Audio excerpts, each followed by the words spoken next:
Boa noite a todos. Que a graça e a paz do nosso Senhor Jesus Cristo permaneçam com todos vocês, com todos nós, com todos vocês que nos acompanham pela transmissão, que nós possamos descansar em Deus, estar sensíveis à voz de Deus, sabendo que Deus tem cuidado de nós de uma maneira bastante especial. Nós temos o privilégio de a cada dia, ao acordarmos, já nos colocarmos nas mãos de Deus, sabendo que Ele tem cuidado de nós. Então, como é bom nós temos essa percepção. Vamos cantar o 244, Edilson. Coloca aí pra gente, por favor. Isso. Vamos ficar em pé? Vamos cantar juntos.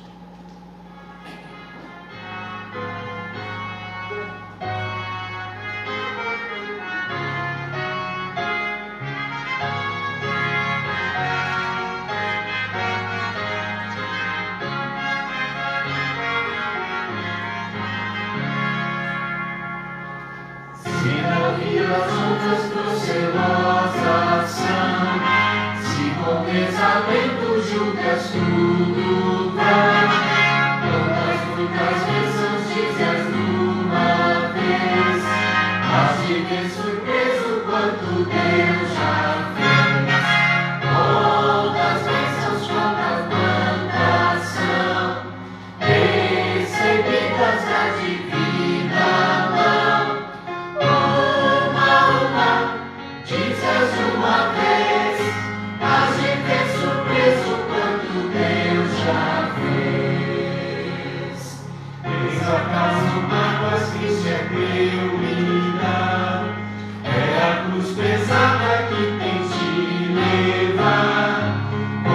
Muitas bênçãos não duvidarás, em canção alegre os dias passarás.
Desanimes, cuida Deus de ti.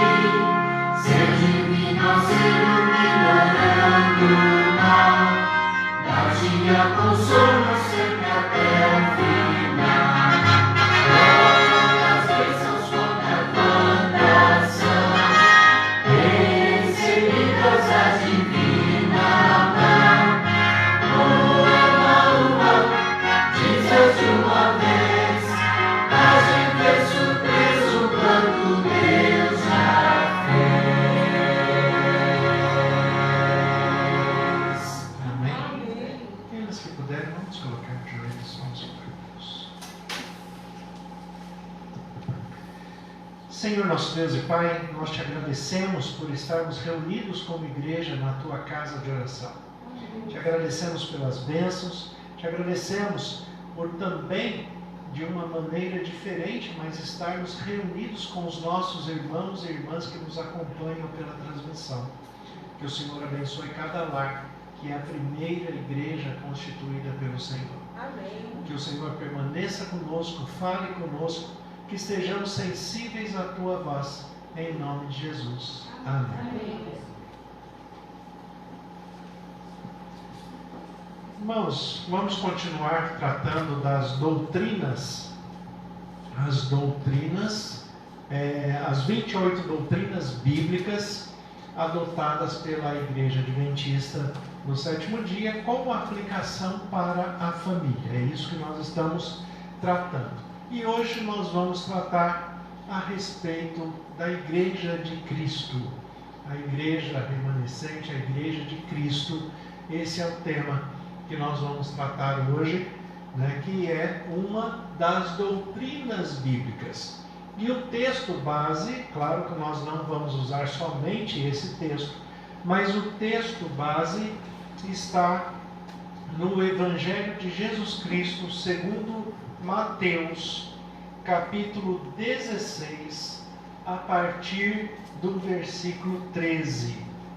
O Evangelho de Jesus Cristo, segundo Mateus, capítulo 16, a partir do versículo 13 em diante, que nós temos o diálogo de Jesus com Pedro.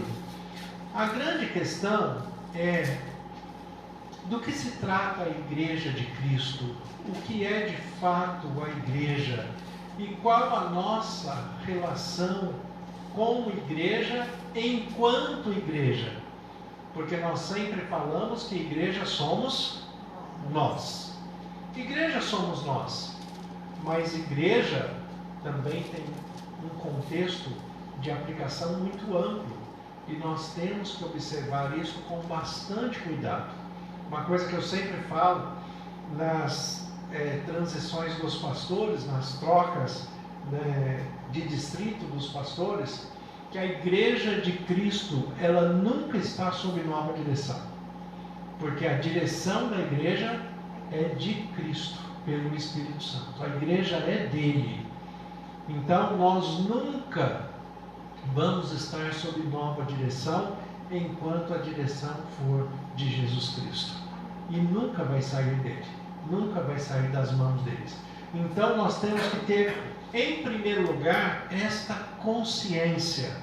Nós temos também que ter a consciência de que quando nós falamos Igreja de Cristo, ela é uma igreja muito maior do que qualquer denominação religiosa. As denominações religiosas, elas têm o seu porquê, têm a sua importância, e Deus usa todas elas como cooperadores do Evangelho. E é bom que nós entendamos isso, e é bom que os pastores, né, que as pessoas de outras denominações, os líderes religiosos de outras denominações cristãs, é bom que tenham todos em mente que a Igreja de Cristo é maior do que uma denominação. Porque a Igreja de Cristo, ela trata de princípios, de valores e de um evangelho eterno. E é por isso que ela se torna maior. Agora, toda a interpretação está atrelada ao conhecimento. À medida que eu conheço, eu interpreto com mais verdade, com mais profundidade, e esta profundidade do conhecimento vai me dar um discernimento correto a respeito da vida, a respeito de todas as coisas. A compreensão que eu tenho da vida hoje com 55 anos não é a mesma que eu tinha com 20 anos. E se fosse, teria um problema muito sério. E seria sinal que eu passei 35 anos da vida sem aprender nada.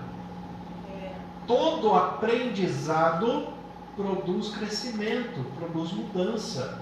E o ser humano está em constante aprendizado, principalmente nas questões espirituais. Oséias capítulo 6, versículo 3 fala: conheçamos e prossigamos em conhecer ao Senhor. Nós temos o primeiro ponto, conhecer. O segundo ponto, que vai a vida inteira, é prosseguir em conhecer.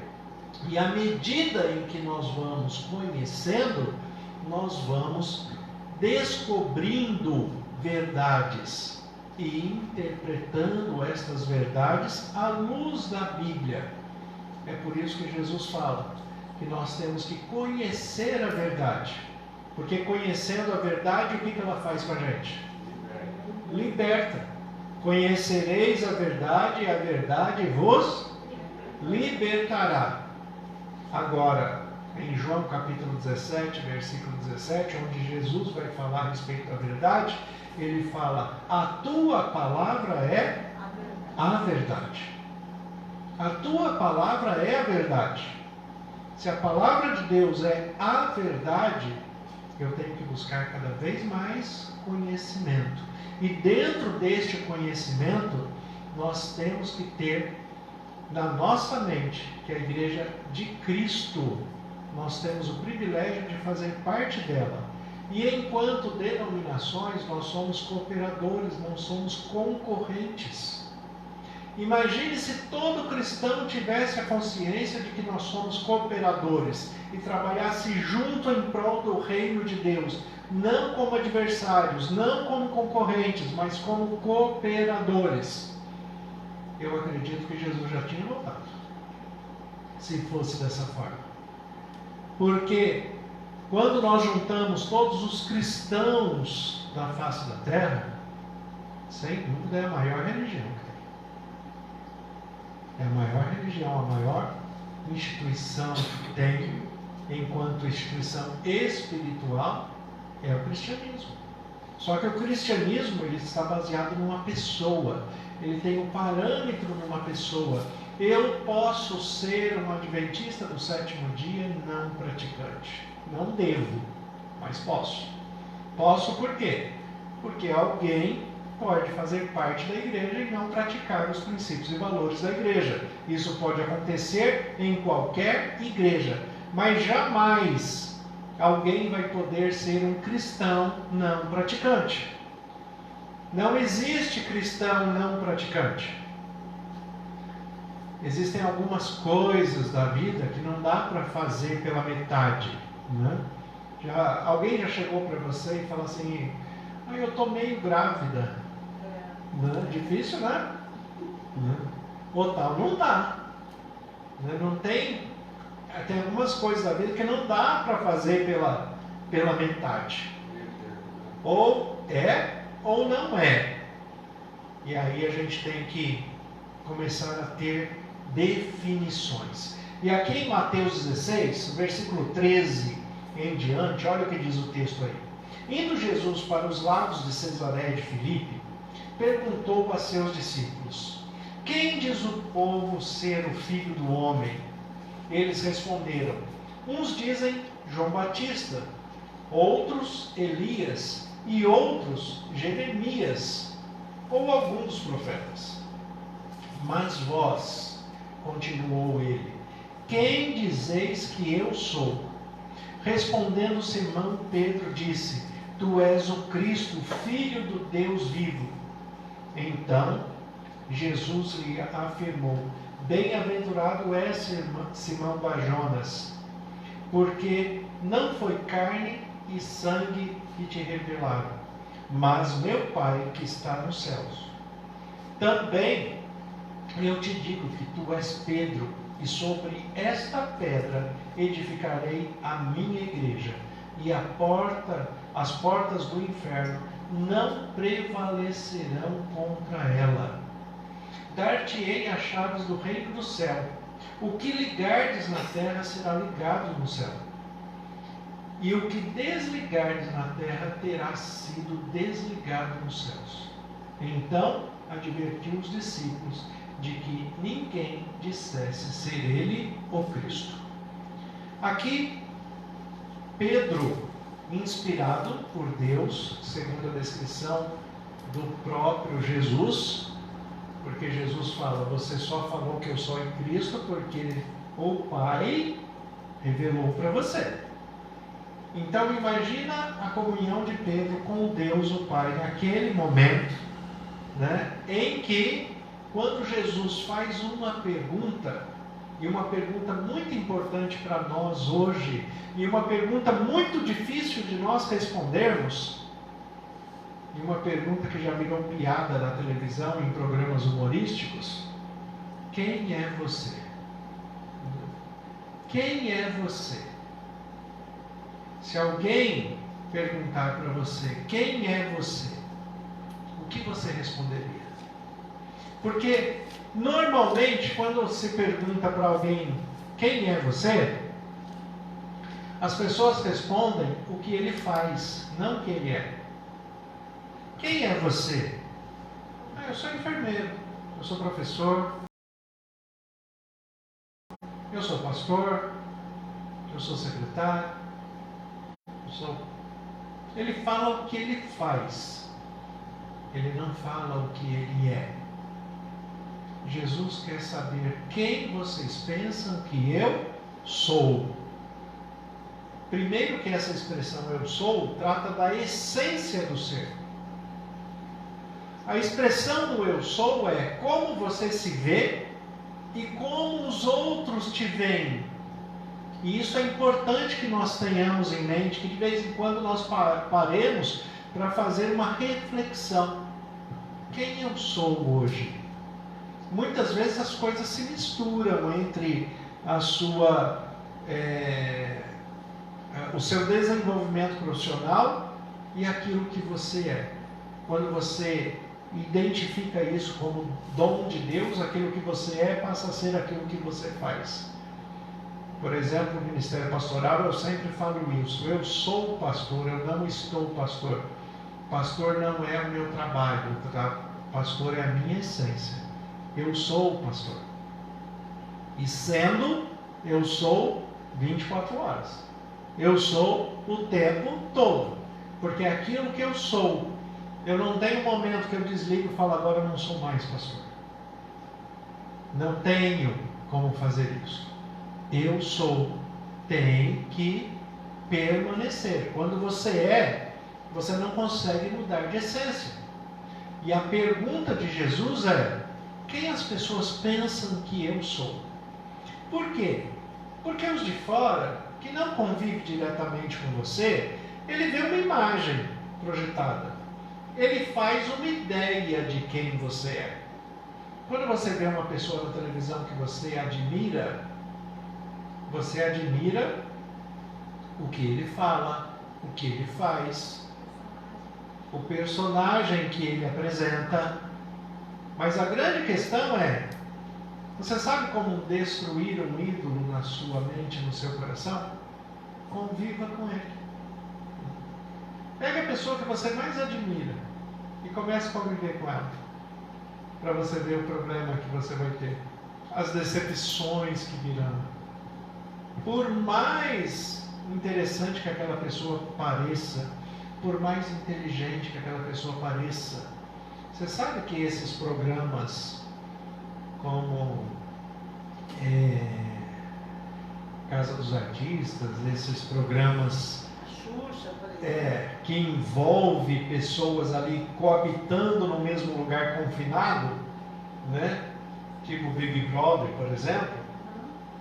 Você sabe que esses programas têm um problema muito sério com o público, porque eles desmontam a ideia do ídolo, porque as pessoas veem o ídolo xingando, o ídolo brigando, o ídolo sendo rude, sendo agressivo, se comportando inconvenientemente, e aí vem as decepções. A grande questão é: quem convive com você tem uma perspectiva diferente. Então Jesus pergunta para os seus discípulos: quem as pessoas de fora, quem eles pensam que eu sou? E o curioso é que a resposta dos discípulos é uma referência muito boa. As referências que eles apresentam são boas. Jesus, ele faz a pergunta usando um título messiânico: Filho do Homem. Filho do Homem é a maneira que os profetas se referiam ao Messias. Então, na própria pergunta, ele já está declarando que ele é o Messias. Mas se a pessoa não está atenta, não vai perceber isso. Ele pergunta, no versículo 13: indo Jesus para os lados de Cesareia de Filipe, perguntou aos seus discípulos: quem diz o povo ser o Filho do Homem? Quem diz o povo ser o Filho do Homem? Ele se classifica como Filho do Homem, o Messias. Quem diz o povo ser o Filho do Homem? Olha a resposta. versículo 14. Uns dizem João Batista. Por que as pessoas diziam João Batista? Jesus começou o ministério dele quando? Assim que João Batista morreu. João Batista foi decapitado. Ele morreu. E na morte de João Batista, Jesus ali inicia o ministério dele. As pessoas acham que Jesus está prosseguindo aquilo que João Batista começou. O que não estaria totalmente errado, já que João Batista é o precursor da mensagem de Cristo, apresentando o próprio Cristo. Mas algumas pessoas tinham essa ideia de que Jesus só daria continuidade à pregação do Evangelho que João Batista já havia pregado.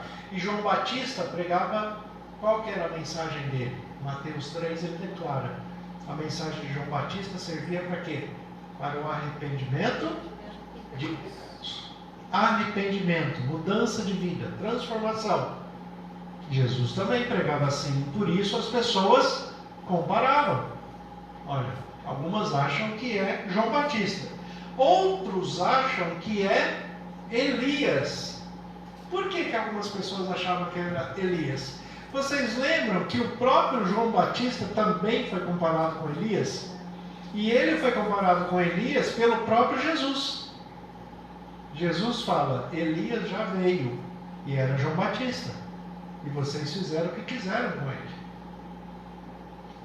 João Batista foi comparado com Elias pela sua maneira de pregar, pela sua verdade, pela sua exposição. E agora Jesus também é comparado a Elias. Aqui fala, e outros a Jeremias, ou alguns dos profetas. A Jeremias, porque Jeremias tem uma qualidade bastante interessante, né?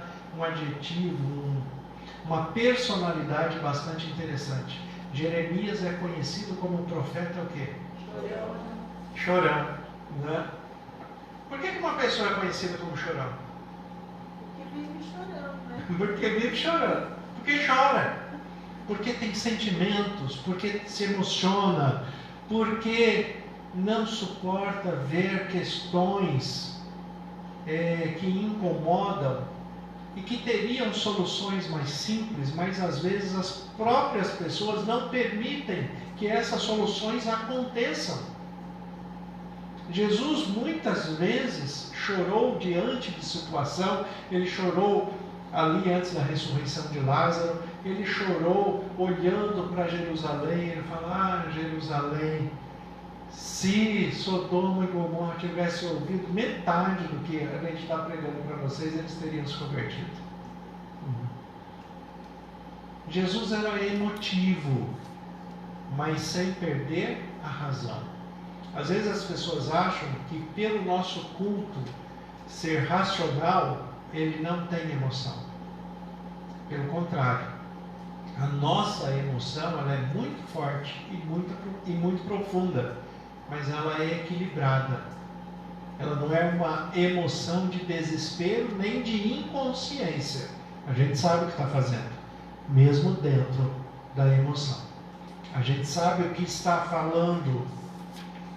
Então ele coloca, olha, alguns te comparam com Jeremias, ou alguns dos profetas. Isaías, Oséias, Abacuque, alguns dos profetas. Ou seja, em resumo, as pessoas em geral achavam que Jesus era um profeta. E queria dar continuidade. Ainda não tinham percebido que ele era o Messias. Porque os profetas apontavam para a chegada do Messias. João Batista é o último profeta do Antigo Testamento. E ali, por isso que Jesus fala, a lei, que é a Bíblia, né? A lei e os profetas, a Bíblia, profetizaram até João. Por que profetizou até João? Porque em João Jesus nasceu. Aí não precisava mais da questão da profecia. Nenhum profeta mais iria profetizar que Jesus viria, porque ele veio. Então a lei e os profetas profetizaram até João. E aqui ele fala, agora ele vai mudar o perfil da pergunta. E ele traz a pergunta agora para quem convive com ele, quem conhece ele de perto. Versículo 15. Mas vós, continuou ele, quem dizeis que eu sou? Quem dizeis que eu sou? Respondendo Simão Pedro, disse, tu és o Cristo. Cristo, a palavra Cristo é uma palavra grega, Christos. A palavra é assim mesmo. Aqui ela só está transliterada. Christos é a mesma coisa que Machia do hebraico. No hebraico é Machia, no grego é Christos. Quer dizer a mesma coisa que a gente fala no hebraico Hamashia e no grego Ho Christos, que quer dizer o ungido. O ungido. Tu és o Cristo, tu és o ungido, Filho do Deus vivo. Então Jesus afirmou, bem-aventurado, feliz és tu, Simão Bar Jonas. Bar Jonas não é sobrenome de Pedro. Bar Jonas, Bar é uma expressão aramaica que quer dizer filho. Bar Jonas, filho de Jonas. Quando a criança vai deixar de ser criança no judaísmo e passar para ser um jovem aliançado, comprometido com a palavra de Deus e fazer parte da nação israelita, ele faz o Bar Mitzvah. O Bar Mitzvah, ele é o filho da lei. Ele consegue ler, interpretar e viver segundo aquilo que ele interpreta. Aqui, Simão Bar Jonas. Porque não foi carne e sangue que te revelaram, mas meu Pai que está no céu. Agora, Jesus, diante disso, ele faz uma declaração. Também digo que tu és Pedro, não é Simão. Simão, que na verdade do hebraico, Simão, que vem de Sião. Você não vai ser mais o pescador. É isso que Jesus está falando para ele. Você não vai ser mais Simão. Você daqui para frente vai ser Pedro. Você vai ser uma pedra. Você vai ser uma pedra por causa da revelação que você recebeu. A comparação de Pedro com pedra, Simão que vira pedra, é porque a partir daí Jesus ele é considerado como o Filho de Deus, a pedra angular, a pedra que dá ângulo para toda a construção, que alinha, que coloca as coisas no lugar. Simão agora é chamado de Pedro. Por quê? Porque a revelação começa com ele. Então agora ele vai alinhar. Você agora é a pedra. E aí, olha a responsabilidade que Jesus coloca em cima de Pedro. A partir de você, todos agora vão se alinhar. Vão se alinhar comigo, porque eu sou Cristo e você é Pedro. Eu sou ungido e agora você vai alinhar todo mundo para apontar para mim. Você vai alinhar todo mundo para chegar perto de mim, para compreender quem eu sou, para compreender que de fato eu sou Cristo. Mas para que isso aconteça, olha o que ele fala. E sobre esta pedra, sobre este ângulo, sobre esta revelação que você recebeu, sobre este ângulo, sobre esta pedra, não é sobre Pedro, é sobre a revelação. Sobre esta pedra, eu fundarei, edificarei a minha igreja. O que significa isso? Se Jesus está falando que ele vai fazer a igreja dele, que ele vai edificar a igreja dele, significa, em primeiro lugar, é que já existiam outras igrejas, não é? Se você fala, eu vou fazer a minha casa, isso significa o quê? Que existem outras casas que não são suas. Ou que você mora numa casa que não é sua, e daí você fala, eu vou construir a minha casa. Mas você tem um parâmetro, já existem casas. Aqui Jesus fala, eu vou fundar a minha igreja. Isso é sinal que já existiam igrejas. A igreja sempre foi o quê? A expressão da igreja, eclesia, chamados para fora, carral do hebraico, que era a reunião, a convocação, a junção de todas as pessoas que se aproximavam para aprender de Deus. Esta é a função da igreja. Todos nós nos reunimos como igreja para aprender de Deus. E aprendendo, a gente sai da igreja para praticar. Então nós somos chamados para fora. Nós somos chamados para aprender dentro e para levar o que aprendemos para fora. E quem não leva? Né? E quem não leva, pastor? Quem não? Leva. Quem não leva para fora. Quem não leva para fora, na verdade, não existe ninguém que não leve para fora. Sabe por quê? Porque o evangelho que a gente leva, e aí a gente volta no que eu falei no começo, cristianismo não é, você não tem como ser um cristão não praticante.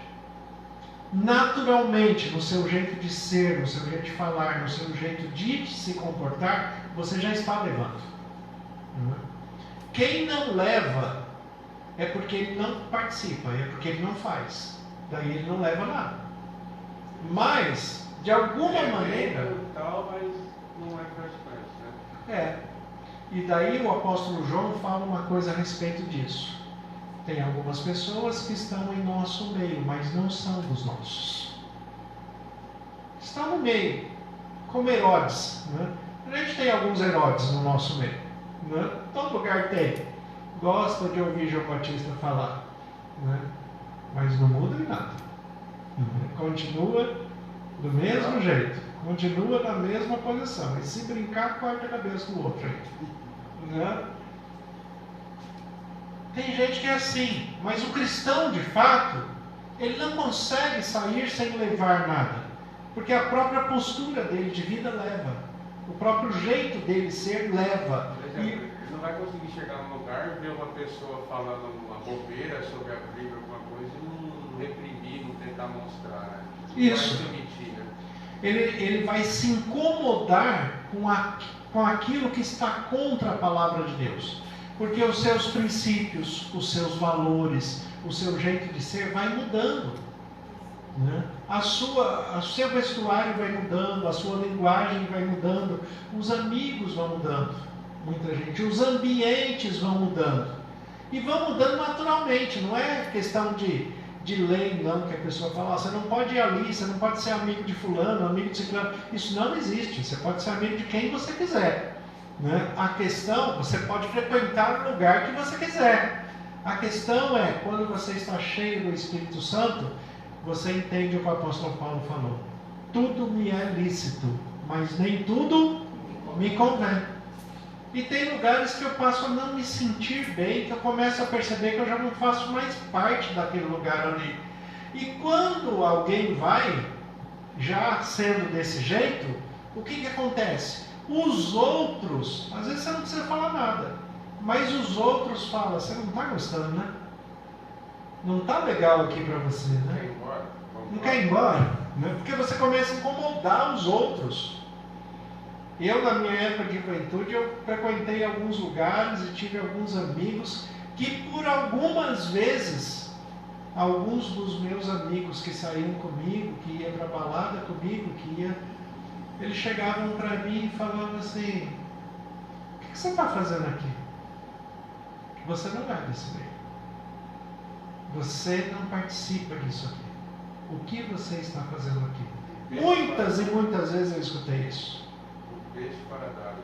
Um peixe fora d'água. Exatamente isso. Porque isso é natural. O Espírito Santo vai transformando. A transformação que Jesus promove em nós é de dentro para fora. Dentro para fora, de dentro para fora é espiritual, de fora para dentro é legalismo. Tudo tem que ser de dentro para fora, é natural. Aqui, Jesus fala, olha, tu és Pedro, agora sobre esta revelação eu vou edificar a minha igreja. E aqui nessa tradução está assim, e as portas do inferno não prevalecerão contra ela. Alguém tem uma tradução diferente desse texto? As portas do Adessa não poderão vencê-la. É a NVI que você está vendo? As portas do Hades não prevalecerão sobre ela. Sabe por que a NVI deixou assim? É porque a palavra inferno, ela não existe no texto original, nem no hebraico, nem no grego. Isso foi uma acomodação da língua portuguesa quando a Bíblia foi traduzida para o latim. A palavra Hades ou Sheol do hebraico, ela não tem essa ideia de tormento eterno, né? O Hades é simplesmente o lugar dos mortos, o lugar onde os mortos dormem. Na mitologia, Hades é o deus dos mortos. O deus dos mortos. A questão é, o Hades, aqui nesse texto e em muitos outros textos, é simplesmente o lugar dos mortos. Sabe por que isso? Porque quando nós compreendemos o que é a igreja de Cristo, que Cristo está falando aqui, eu edificarei a minha igreja, e eu volto a falar, a igreja de Cristo, ela é muito maior do que as pessoas pensam. Ela é uma igreja espiritual muito maior do que qualquer expressão religiosa, do que qualquer denominação. Deus olhando de cima, sabe o que Ele vê? Ele vê aqueles que já aceitaram a Jesus como o único e suficiente Salvador, Senhor e Salvador da sua vida, e aqueles que não aceitaram ainda, para Ele é como se esses outros que não aceitaram estivessem mortos. Então, na expressão bíblica, os cristãos são vivos diante de Deus. E aqueles que não aceitam a Cristo são mortos. Mesmo que a gente olhe e veja eles vivos, né? E aqui, o que Jesus está falando é: os mortos não prevalecerão sobre a minha igreja. Se eles tentarem acabar com a minha igreja, não acaba. Se eles tentarem fechar a minha igreja, não fecha. Porque só quem vai ter autoridade de abrir e fechar a igreja de Cristo é quem? O próprio Cristo. E ele fala isso em Apocalipse, capítulo 2. Ele fala, olha, vocês estão nas minhas mãos. Em Apocalipse ele chama a igreja de candeeiros. Vocês são os candeeiros nas minhas mãos. Se você agir certo, eu vou manter o candeeiro. Se você não agir de acordo, eu vou apagar o candeeiro. É ele que abre, é ele que fecha. A igreja é dele. Mas o mundo não vai fechar a igreja. Quantas vezes pessoas vão em órgãos públicos denunciar a igreja por causa de barulho? Graças a Deus não é o nosso caso, né? Mas por causa de barulho, por causa de incômodo, porque por falta de respeito, de gente parar o carro na garagem do vizinho. Quantas e quantas vezes a igreja passa a ser perseguida? E aí vão se ajeitando as coisas, tem coisas que têm que ser corrigidas, a gente corrige tudo que tem para corrigir, mas o mundo dos mortos não prevalecerão sobre a igreja de Cristo. Não vai prevalecer. É isso que Jesus fala aqui. A expressão que está traduzida como inferno não está se referindo a demônios, não está se referindo ao diabo, Satanás, apesar de que ele age também contra a igreja. né? Inclusive age dentro da igreja. Porque a ação de Satanás dentro da igreja, influenciando as pessoas para o mal, é grande. Porque ele está muito mais preocupado com quem está dentro do que com quem está fora, né? A grande questão é que, se nós mantemos a perspectiva de que a igreja de Cristo está nas mãos dele e que nada vai prevalecer sobre ela, nós sabemos que estamos seguros. Agora, como que vai funcionar essa igreja de Cristo? Jesus fala: eu vou edificar essa igreja. Eu vou edificar essa igreja, tá? Se ele vai edificar essa igreja, não quer dizer que ele não tinha igreja antes, no sentido de povo.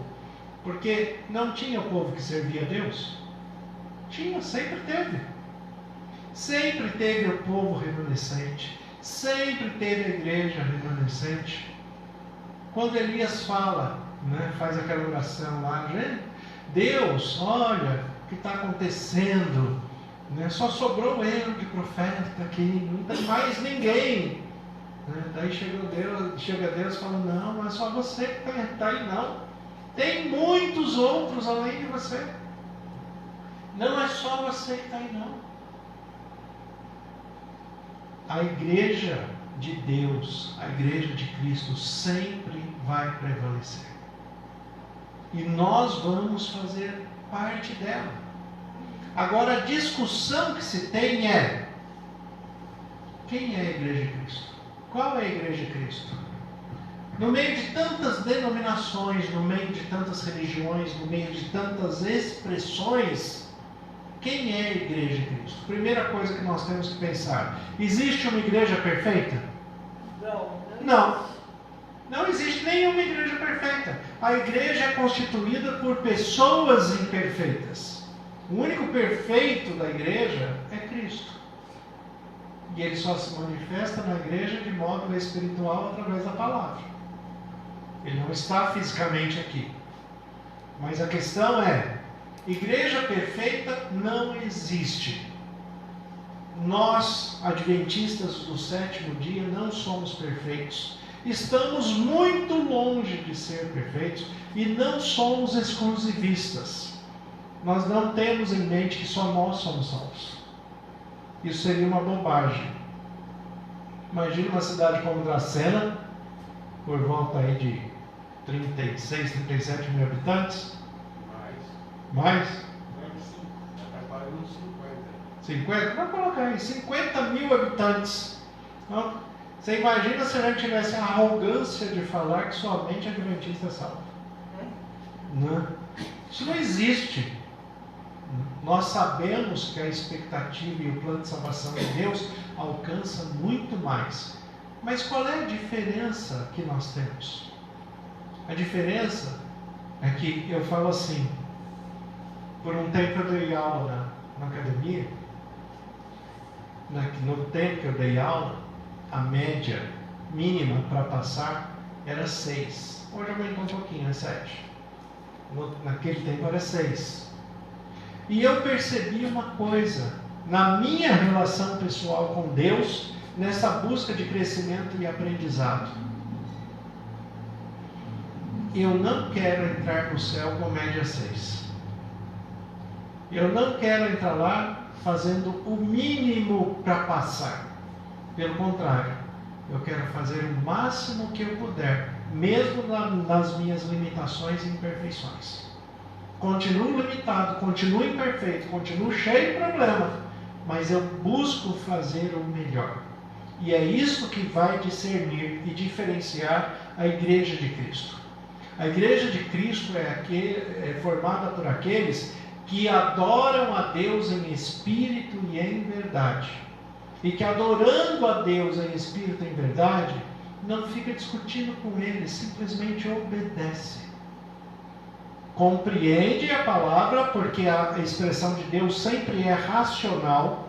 A gente compreende a palavra, coloca em prática, e colocando em prática, nós observamos que aquilo de fato era o melhor para as nossas vidas. É isto que vai constituir a igreja de Cristo. A igreja de Cristo, como vocês conhecem, o texto de Apocalipse, capítulo 14, abre lá. E aqui a gente começa a definir algumas coisas. Apocalipse, capítulo 14, que é um texto bastante conhecido, falando a respeito da mensagem do Evangelho Eterno. Apocalipse 14,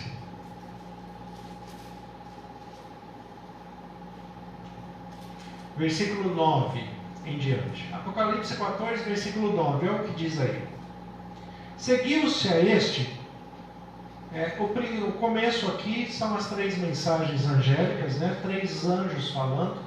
Quando chega no versículo 9, ele fala assim: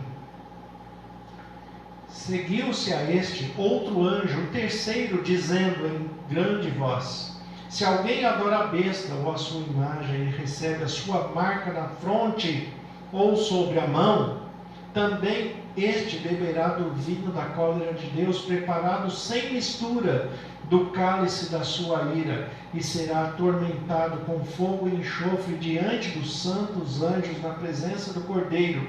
A fumaça do seu tormento sofre pelos séculos dos séculos, e não tem descanso algum, nem de dia nem de noite, os adoradores da besta e da sua imagem, e quem quer que receba a marca do seu nome.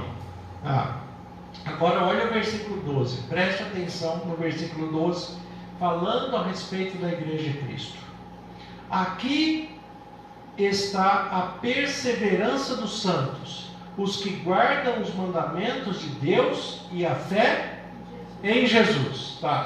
Então, característica da igreja de Cristo é pessoas que perseveram. Aqui está a perseverança dos santos. Pessoas que perseveram, mas perseveram em quê? Em guardar os mandamentos de Deus e a fé em Jesus. A fé em Jesus, muitas pessoas dizem que guardam. Mas daí vem o que você falou. A vida dele mostra isso? A vida dele apresenta isso? Jesus fala: é pelos frutos que conhecereis. Se é pelos frutos que a gente vai conhecer, como Jesus fala, então, aqui em Apocalipse 12 fala uma característica: a perseverança dos santos que guardam os mandamentos de Deus e a fé em Jesus. Então, para fazer parte da igreja de Cristo, eu tenho que guardar os mandamentos de Deus e manter a minha fé em Jesus. Depois Jesus vem e fala: é pelos frutos que você vai conhecer. Por que pelos frutos? Porque você vê que nos versículos anteriores, ele fala a respeito de uma marca que vai ser colocada na testa e na mão. E aí, as pessoas ficam discutindo se é a vacina contra a Covid, se é chip, o que é essa marca? Isso são símbolos. Se você olhar Deuteronômio capítulo 6, lá vai falar que a marca de Deus está na fronte, na testa e na mão. E a marca da besta vai estar no mesmo lugar, na testa e na mão, porque são símbolos dos israelitas. A testa representa os meus pensamentos, a minha forma de pensar, a minha forma de interpretar a vida. E a minha mão são as minhas atitudes, aquilo que eu faço efetivamente. Então, de acordo com o que eu penso, de acordo com o que eu faço, eu mostro se eu sirvo a Deus ou se eu estou do lado do adversário. Dependendo do que eu penso, dependendo do que eu faço. Essa é a marca. A marca é minha conduta de vida. É minha postura de vida. São os meus pensamentos e as minhas atitudes. Ela não é uma marca física. Não é um chip, não é uma vacina. Não é nada dessas bobagens que a pessoa interpreta. Não é um carimbo de boi, não é uma marca que vai colocar ali 666, ou vai colocar 333, meio besta, Não é. né? Não é isso, não é nada disso. Atitudes e pensamentos. É minha postura de vida que determina se eu estou do lado de Deus ou se eu estou do lado de Satanás, que é o adversário de Deus. Qual é a sua marca? Qual é a marca? O apóstolo Paulo fala, se é para ter marca no corpo, eu prefiro ter as marcas de Cristo. E qual que era a primeira marca de Cristo que ele mesmo fala? O Espírito Santo está sobre mim, porque ele me ungiu para evangelizar aos pobres, para dar vista aos cegos, para dar liberdade aos cativos e apregoar o ano aceitável do Senhor. Jesus ele também fala, pelos frutos você vai conhecer. Abra aí em Gálatas 5, 22 e 23. Gálatas capítulo 5, versículos 22 e 23. Pelos frutos a gente vai conhecer. Porque não são pensamentos e atitudes? Se é pensamentos e atitudes, é pelo fruto que você conhece. E aí Gálatas capítulo 5, versículo 22 e 23, olha o que fala. Mas o fruto do Espírito é amor, alegria, paz, longanimidade, benignidade, bondade, fidelidade, mansidão e domínio próprio. Contra essas coisas não há lei. Não existe cristão que não tenha fruto do Espírito. Para ele ser cristão, ele tem que ter fruto do Espírito. Senão ele vai ser só um ativista religioso, um legalista. Tem muita gente guardando o sábado que não vai ser salvo no dia final. Porque ele acha que guardar o sábado vai levar ele para a salvação. Guarda o sábado e não tem amor. Guarda o sábado e não tenha domínio próprio. Guarde o sábado e não tenha fruto do Espírito para você ver se vai ser salvo no dia final. A questão é, usando a expressão de Jesus quando ele falou dos dízimos, faça essas coisas sem deixar de fazer aquelas. A gente tem que fazer o conjunto, mas não pode se aplicar numa coisa só, porque senão vai virar idolatria. A gente transforma qualquer coisa em idolatria. Agora, é pelos frutos que a gente conhece, o que fala Apocalipse ali a respeito da marca, pensamentos e atitudes. Olha aí o versículo 19. Aí Gálatas, no mesmo texto.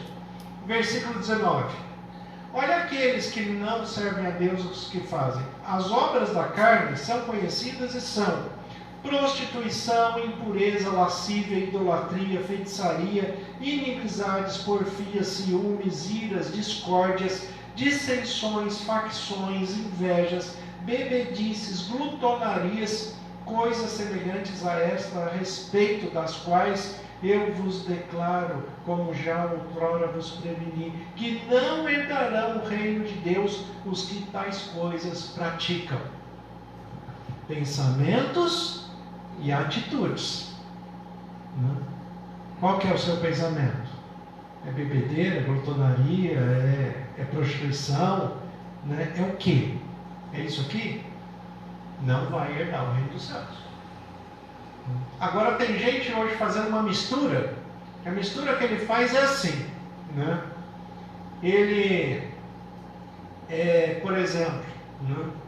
Ele faz um regime alimentar prescrito pela Bíblia. Tá ótimo, perfeito, né? Mas já que ele fez uma coisa boa, então ele compensa com uma coisa ruim, né? Daí ele bebe de vez em quando, né? Para balancear, né? Aí ele vai e guarda o sábado, né? Mas em compensação ele se prostitui no domingo, né? Se prostitui no domingo, no sábado não pode, né? Isso não existe para Deus. E aí volta o que eu falei no começo para vocês: ou é ou não é. Não existe esse meio termo. Não existe essa postura para um cristão.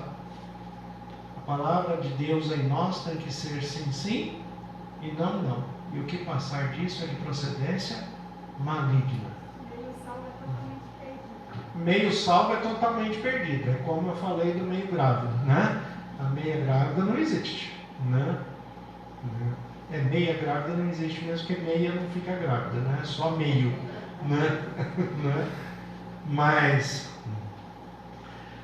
a grande questão é: o que é Igreja de Cristo?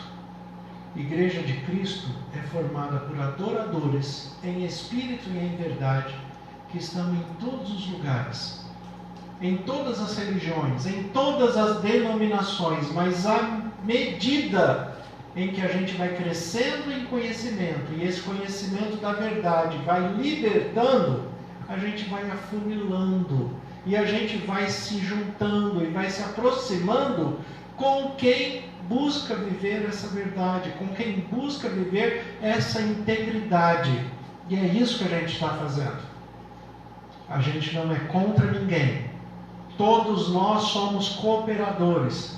Cada um tem o seu tempo de aprendizado.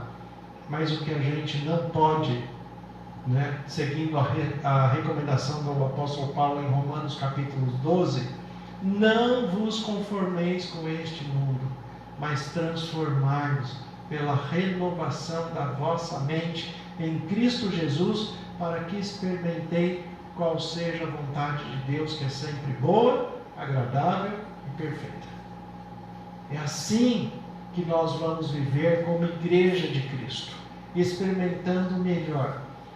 E todos nós que estamos aqui, vocês que nos acompanham em casa, todos nós que já nos entregamos a Cristo, nós podemos falar a mesma coisa.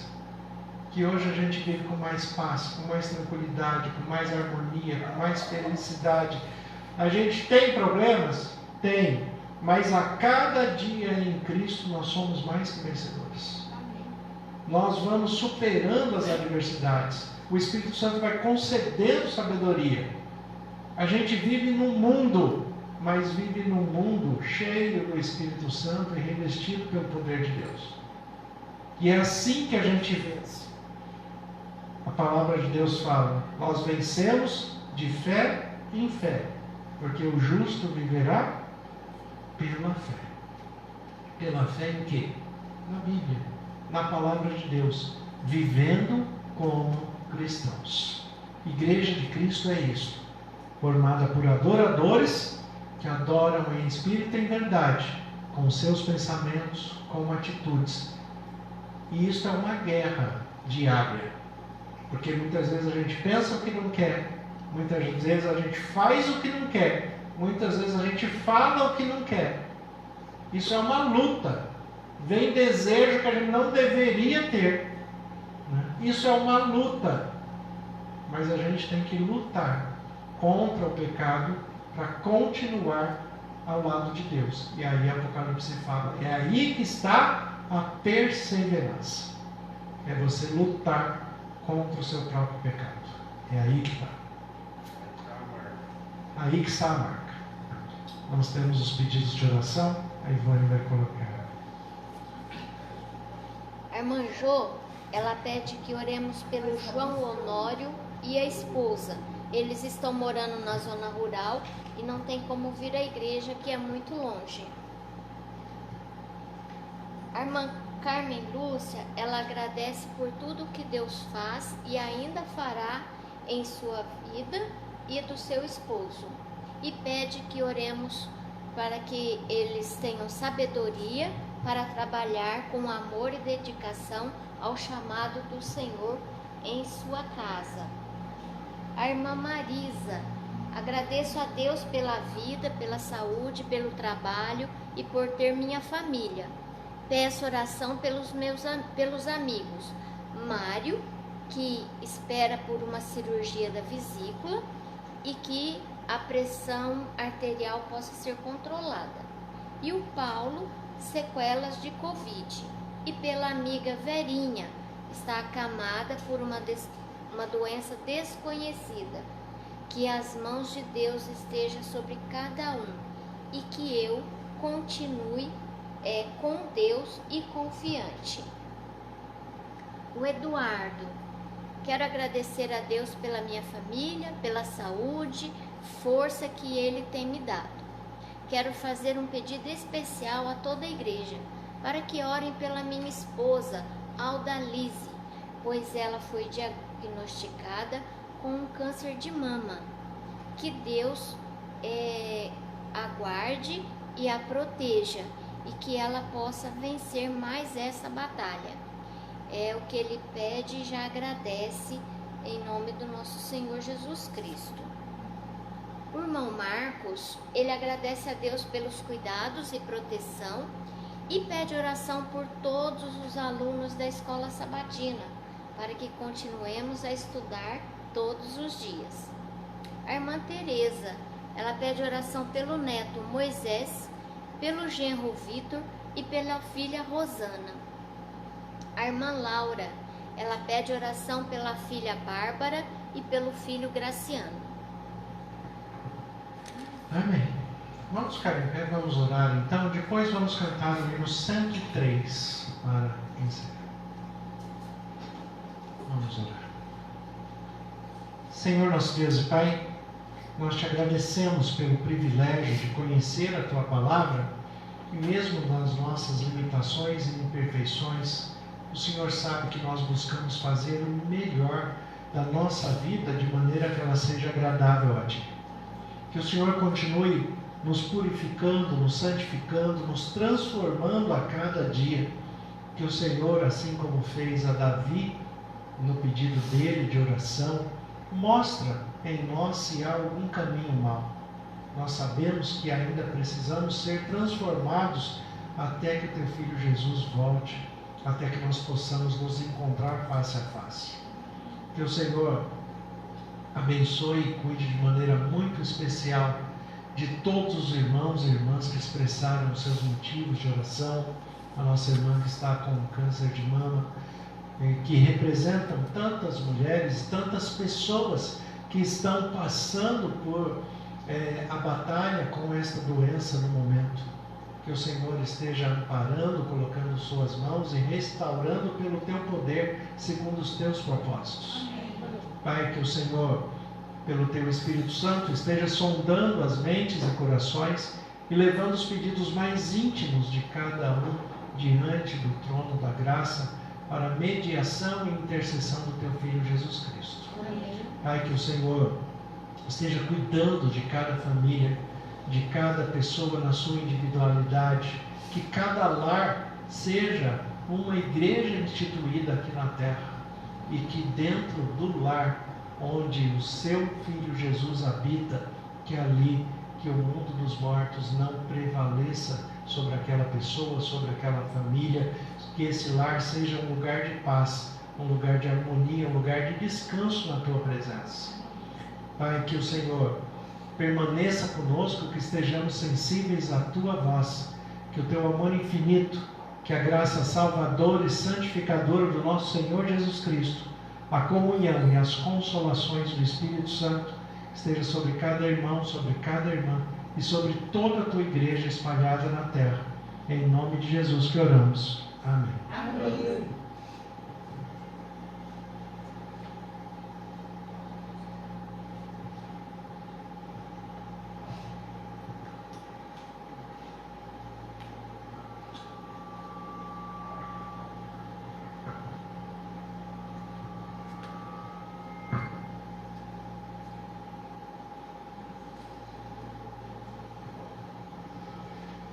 Vamos recorrer ao nosso lar.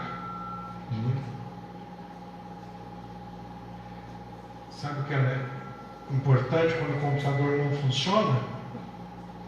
É a gente saber cantar, né? Levanto contigo o nome de Jesus o Salvador.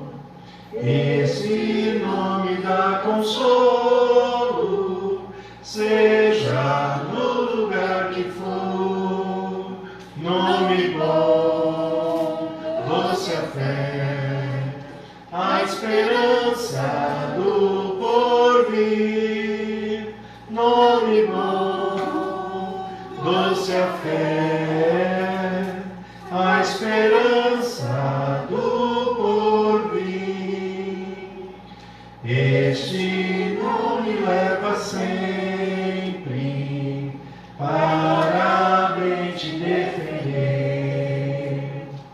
Ele é arma ao teu alcance, quando o mal te aparecer.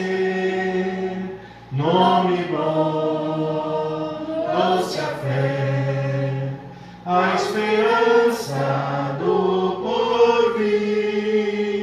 Nome bom, doce a fé, a esperança do porvir.